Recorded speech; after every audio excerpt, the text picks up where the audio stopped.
Hello everyone. Today we will continue our session about the importance of sunlight. Let's take a brief about last session. Last session we talked about the importance of sunlight and what is the meaning of photosynthesis process and the factors that necessary to cure of this process: sunlight, water, and minerals and carbon dioxide. We talk about the typing of living organisms, and we know that there is three types: producers, consumers, and decomposers. Our session today we will talk deeply about these three types of living organisms. In each one we will know the definition of it and example of it. Okay, so number one, producers. Producers are living organisms that can make their own food through the photosynthesis process.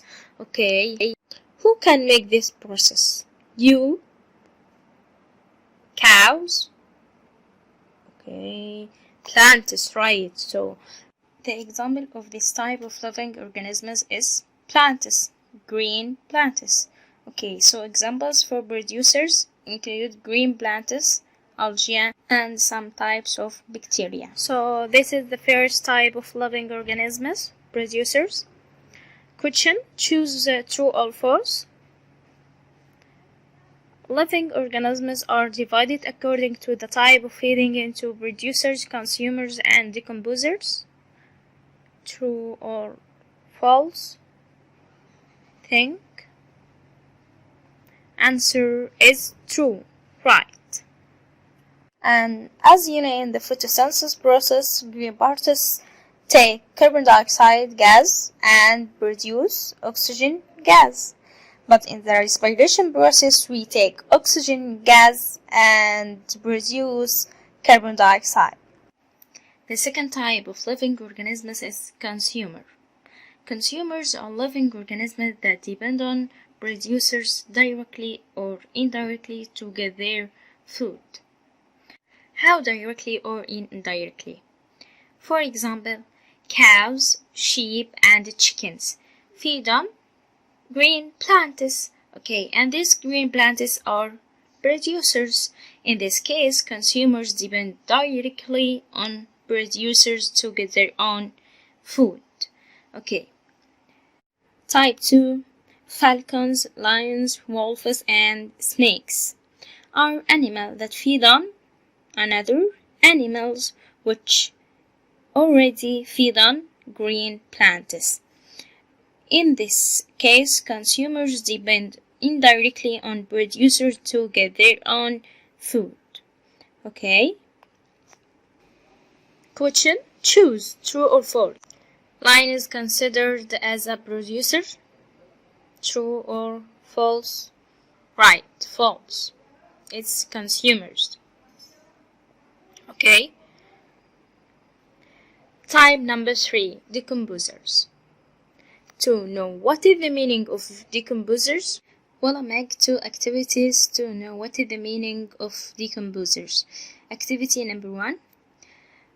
Put a piece of soft bread in a plastic sack and close the sack tightly and leave it for some days. What will we find?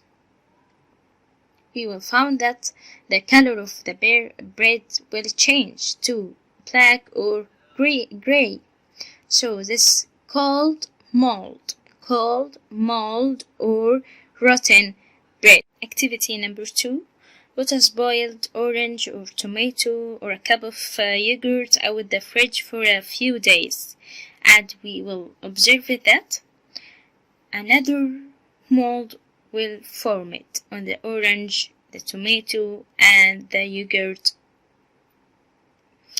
Conclusion: the mold formed on the piece of bread, on the orange, the tomato, and the yogurt. Why? Because this is a living organism and called fungi, and this fungi is type of decomposers. So what is the meaning of decomposers? They are living organisms that can't make their own food. Okay, why they can make their own food? Because they don't have chloroplasts in their cells. They get their foods by decomposing or staying in wasted, such as dead bodies, plants' remains, and decayed foods. Examples for decomposers include number 1, some types of bacteria, number 2, some fungi like bread, mold, fungus.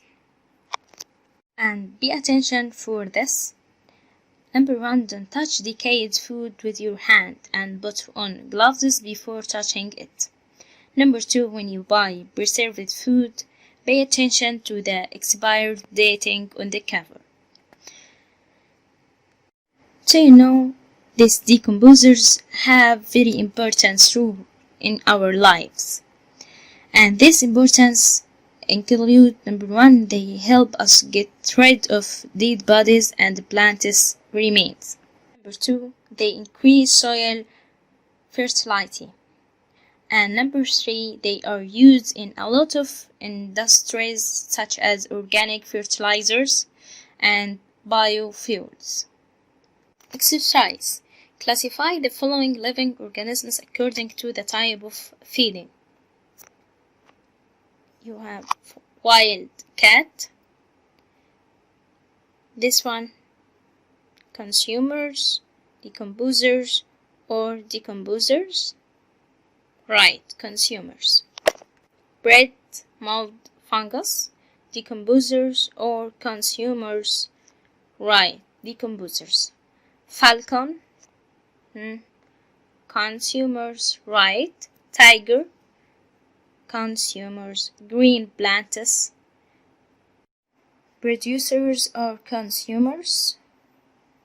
Think. Answer is producers. Okay. A summary for this lesson. Point number 1, the green plants need carbon dioxide, sunlight, water, and some mineral salts. Number 2, they produce oxygen gas, carbohydrates, and starch. According to the type of feeding, living organisms are divided into number 1, producers such as green plants and algae. Number 2, consumers such as animals and humans. Number 3, decomposers such as some fungi and some bacteria. And this is our session for today. Thank you for watching.